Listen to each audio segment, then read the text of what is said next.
Mes salutations les plus chaleureuses, mes chers amis. Je suis Majma. Oui, toujours là, toujours fidèle au poste.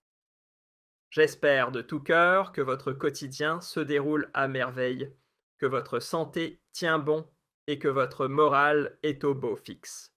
Et pardon d'avance pour le côté brut de décoffrage de nos vidéos. Et oui, vous allez peut-être vous dire: «Mais attends Abdu, t'as pas mis une belle chemise?» Pas de blague, mes salutations les plus chaleureuses, mes chers amis. Je suis Majma. Oui, toujours là, toujours fidèle au poste. J'espère de tout cœur que votre quotidien se déroule à merveille, que votre santé tient bon et que votre morale est au beau fixe. Et pardon d'avance pour le côté brut de décoffrage de nos vidéos. Et oui, vous allez peut-être vous dire: «Mais attends Abdu, t'as pas mis une belle chemise? Pas de blazer ni cravate, même pas un petit nœud papillon pour la forme?» Eh bien non mes amis. Chez nous, pas de vernis superficiel, on mise sur le message, pas sur l'emballage. Nous sommes des enfants du peuple, à la barbe éparse, au t-shirt froissé, au style sans prétention, mais avec un seul objectif: décortiquer une réalité aussi spectaculaire que notre cher pays l'Algérie. Et justement, parlons de ce qui relève presque du surnaturel, les fameuses révélations de Louisa Hanoun. Lors de son tête-à-tête avec Abdelmajid Tebboune, tenez-vous bien, elle nous lâche que le président était furax, carrément hors de lui. Pourquoi? Parce que figurez-vous que le locataire d'El Mouradia a découvert qu'il baignait dans un bain de mensonges. On lui aurait balancé des infos bidons, des rapports bricolés, des synthèses triturées. Bref, de quoi le pousser à prendre des décisions sur un socle de mensonges soigneusement empaqueté. Résultat: trompé, abusé, manipulé. On lui a vendu du faux, il l'a acheté au prix fort. Et maintenant, la révélation, la confirmation. Nous, on le dit depuis 5 ou 6 ans, et malgré que l'on a... Donc nous, on a eu raison. Mais ça, ce n'est pas un problème. Je ne vais pas parler de nous, les opposants. Ce n'est pas la peine, ce n'est pas le moment. L'Algérie, elle est au-dessus de toutes les considérations et de tous les égos. Et c'est l'Algérie qui compte, ce n'est pas notre petite personne. Maintenant que nous avons la confirmation officielle qu'Abdelmajid Tebboune, selon lui, est victime de bobards, de défabulation et d'une manipulation, on aimerait bien... Maintenant, il faudrait téléchanter une enquête. Qui a manipulé Abdelmajid Tebboune? Qui a menti à Abdelmajid Tebboune? Qui l'a intoxiqué, qui l'a désinformé, qui a induit en erreur Abdelmajid Tebboune? C'est ce que nous devons maintenant savoir, les gens. Maintenant, normalement, dans un pays qui se respecte, quand un chef d'État a été trompé, qu'est-ce qui se passe? Il y a des sanctions. Il faut sanctionner des gens. Malheureusement, ce que Abdelmajid Tebboune ne veut pas faire ou n'a pas envie de faire, c'est de purger, de nettoyer son propre entourage. Parce qu'il fait croire à tous ses interlocuteurs, et même Louisa Hanoun ne l'a pas dit textuellement. Abdelkader Ben Guerina récemment l'a dit textuellement, d'autres personnalités politiques le diront, l'ont déjà dit, continuent de le dire, et je suis sûr qu'ils vont le dire encore dans les jours à venir. Et je pense que même Louisa Hanoun va le dire dans les jours à venir. En Algérie, il y a un subterfuge, il y a une autre supercherie qui, malheureusement, à force d'être entretenue, est en train d'aggraver le sous-développement du pays et d'amplifier ses problèmes. Ce n'est pas la faute du président. Le président, il a de bonnes intentions. Tebboune est un ange, on lui a menti, on l'a trompé, on l'a trahi, mais qui l'a trompé, qui l'a trahi? Ah, ce sont les ministres. Les ministres en Algérie, ils ont bon dos. Tu connais l'expression avoir bon dos, c'est-à-dire oh là là, pof. Toute la responsabilité leur tombe dessus. On leur demande de porter de façon injuste l'ensemble des fautes qui ont été commises. Ils servent toujours de prétexte, les ministres algériens. Ils ont bon dos. Ah, c'est la faute des ministres. Ce sont les ministres qui mentent. Ce sont les ministres qui ne travaillent pas. Ce sont les ministres, etc. Ce sont les ministres... Alors que ça, c'est un mensonge. On essaye de couvrir un mensonge par un autre encore plus gros. C'est lui qui a menti à Tebboune. C'est lui qui trompe Tebboune. C'est lui qui a trahi Tebboune. Ce supposé conseiller et cet entourage. Eh bien aujourd'hui, je m'adresse à lui fraternellement d'un compatriote à un autre. Je vais lui donner un conseil, un bon conseil. Comme si cela venait de quelqu'un qui pourrait être de l'âge de son fils, voire de son petit-fils. Qu'il me considère comme son fils, et qu'il m'écoute, ne serait-ce qu'une fois, puisqu'il a compris qu'on l'a dupé, et que nous lui avons dit presque plus de vérité que son propre entourage. Tebboune, si tu veux sauver ton deuxième mandat, si tu veux sauver ton règne, si tu veux sauver ton nom, pour qu'il ne soit pas sali, pour qu'il ne soit pas souillé par l'histoire, si tu veux éviter une condamnation sévère par le grand tribunal auquel personne ne peut échapper, c'est le tribunal de l'histoire, il faut absolument changer son entourage.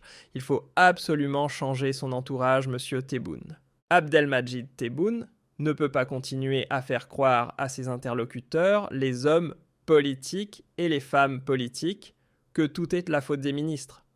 C'est complètement faux.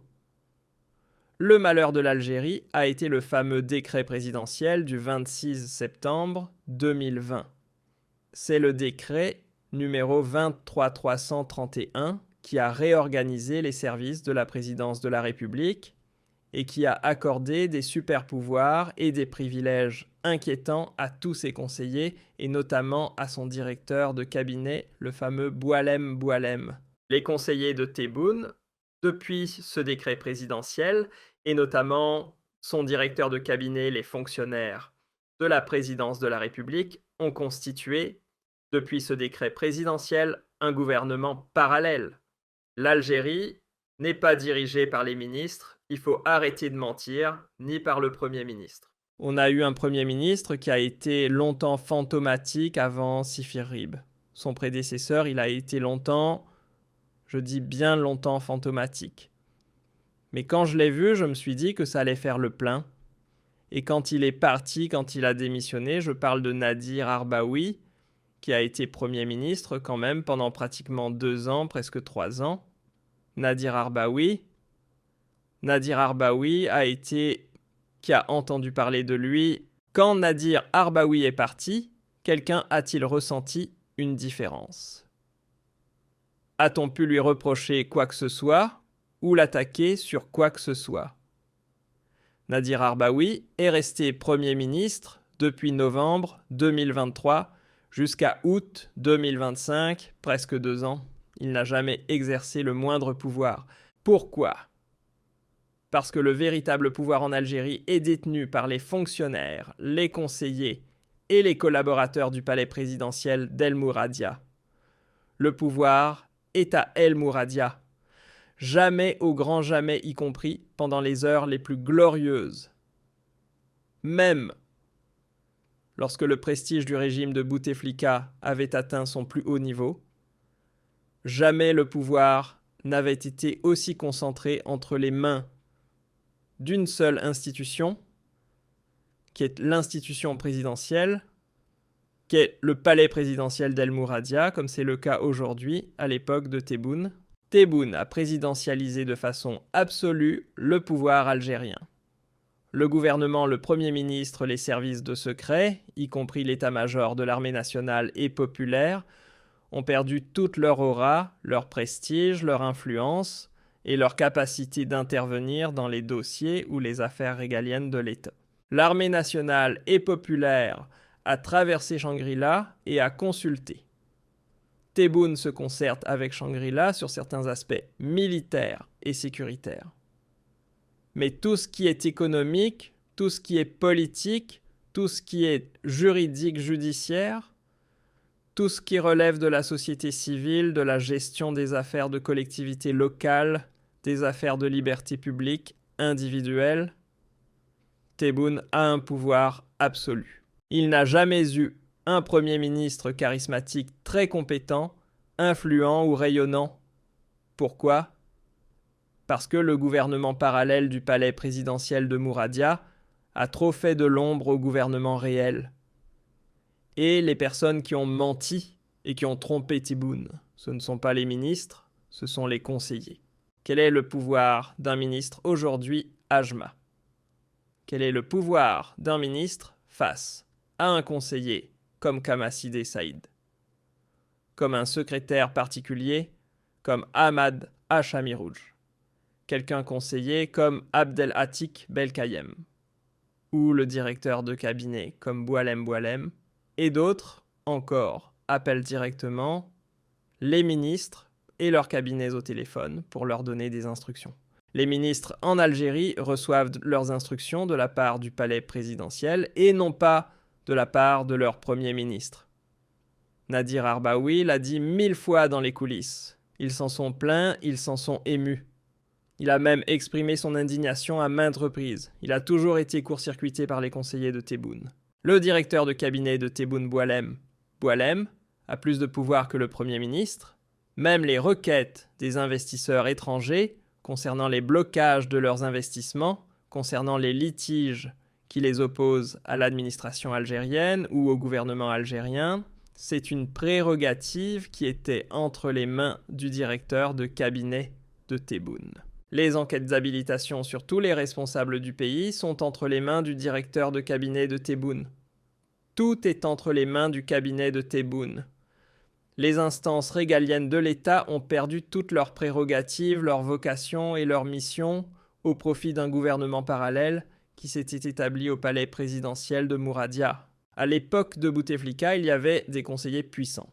Il y avait son frère Saïd Bouteflika, mais à part son frère, il y avait Mguedem, etc. Mohamed Mguedem, il y avait quelques conseillers puissants.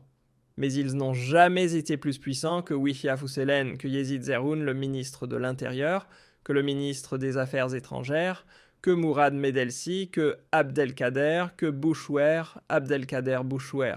On a toujours eu des ministres forts et puissants qui avaient un contact direct avec Aïs Bouteflika et son cabinet, ou avec les frères de Bouteflika et Saïd Bouteflika, et qui avaient des prérogatives, qui avaient vraiment des marges de manœuvre pour gouverner le pays. Les ministres d'Algérie aujourd'hui n'ont pas de marge de manœuvre. D'ailleurs, vous l'avez vu, le ministre, quelqu'un qui était au portefeuille des startups dans l'agriculture. Auparavant, on lui a donné la formation professionnelle. Celui qui était au transport, on lui a donné les mines et l'intérieur. Celui qui était à la solidarité nationale, on lui a donné un autre portefeuille. Les ministres changent, ils sont utilisés comme des pions. Très peu de ministres, à l'époque de Tebboune, ont vraiment de l'influence. Très peu. Très peu de ministres ont véritablement un accès direct à Tebboune ou peuvent le voir directement. Le cabinet de Tebboune a verrouillé Tebboune. Tebboune, il est pris en otage par son propre entourage. Tebboune, son erreur a été de ne faire confiance qu'à ses collaborateurs proches, qui sont ses conseillers, et à son entourage au palais présidentiel de Mouradia. Il a construit une forteresse El Mouradia, une forteresse imperméable. Et malheureusement, en s'enfermant dans sa propre forteresse, il s'est déconnecté de la réalité de son pays, de son propre gouvernement et des institutions de l'État.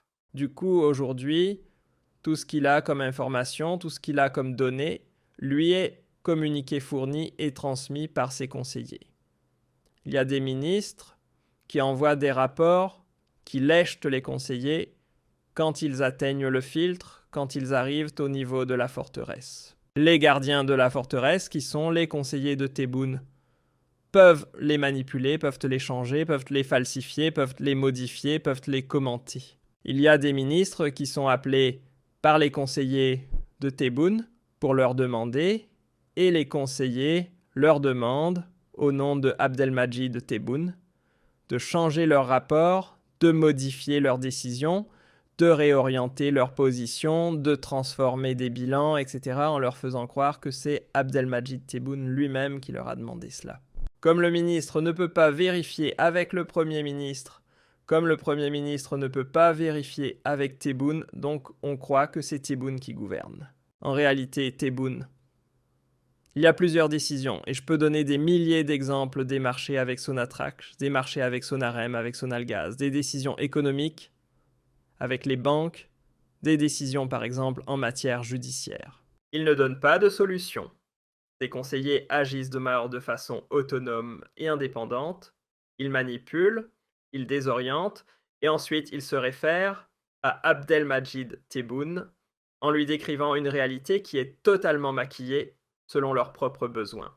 La confiance trop aveugle et l'absence d'un processus de contrôle des collaborateurs et des conseillers de Tebboune ont mené Tebboune vers une impasse. On enferme Tebboune dans une sorte de cellule. Tebboune est prisonnier. El Mouradia est devenue une prison pour lui. Parce qu'il ne voit que ce que l'on a envie de lui montrer, il n'entend que ce que l'on souhaite qu'il entende. Et on lui présente uniquement ce qu'on veut qu'il lise ou qu'il découvre ce qu'on accepte qu'il sache ou qu'il connaisse. Ce qui sauve un peu Tebboune, c'est sa famille. Le Kamachi, Ouladou, ses 3 garçons Ilyes Khaled et surtout Mohamed Tebboune. Et s'il n'y avait pas son épouse, Madame Tebboune, il y a certaines réalités, certains dossiers que Tebboune ignorerait totalement. Il y a des gens qui ont réglé leurs problèmes avec l'État algérien en passant par la famille Tebboune. Parce que Tebboune, à un moment donné, il est obligé de voir ses enfants. Et les enfants le voient, et son épouse le voit. Donc c'est comme cela que l'on règle ses problèmes avec Tebboune. Il faut passer par la famille, car il n'est plus possible de passer par la forteresse. La porte rêvée, elle est verrouillée. Ou tu passes par la famille, ou tu passes par la forteresse. La forteresse, c'est inaccessible. Pour que la forteresse soit accessible, il faut que des conseillers soient... Il faut que les conseillères de Tebboune acceptent de te recevoir, acceptent de t'accueillir, acceptent de te parler. Et souvent, ces conseillers exigent des contreparties, des cadeaux en nature, des traitements de faveur en échange de leurs interventions. C'est malheureusement le mal qui ronge profondément le régime Tebboune. Et sa famille lui a dit, des membres de la famille Tebboune lui ont dit que voilà, cela se passe mal à la présidence à cause de ceci, de cela encore. À 1001 reprises, ce sont les enfants Tebboune, ses propres enfants, notamment ses filles aussi, ses beaux-frères, ses beaux-fils, etc., qui viennent le voir, qui lui disent « Voilà, il s'est passé telle chose, telle autre chose, dans tel secteur, dans telle région, et on ne vous l'a pas dit. » Il a assez de bonnes clés, il y a des vannes qui fuient. À maintes reprises, le pouvoir de Tebboune s'est familialement refermé d'un côté et de l'autre côté, il s'est clanisé. Tebboune gouverne mal le pays parce qu'il est pris en otage par son clan, ses collaborateurs, et de l'autre côté par son épouse. Il ne peut pas respirer ailleurs. C'est pour cela que Zahir Nourconte l'a rencontré et est resté 4 heures à lui parler.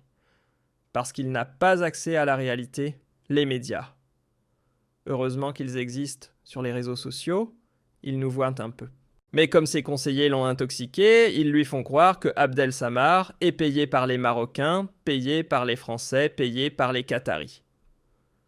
Contre toi, Abdel Samar est Kérak. Besdina est Kérak. Zaytout est Kérak. Emel est un édict.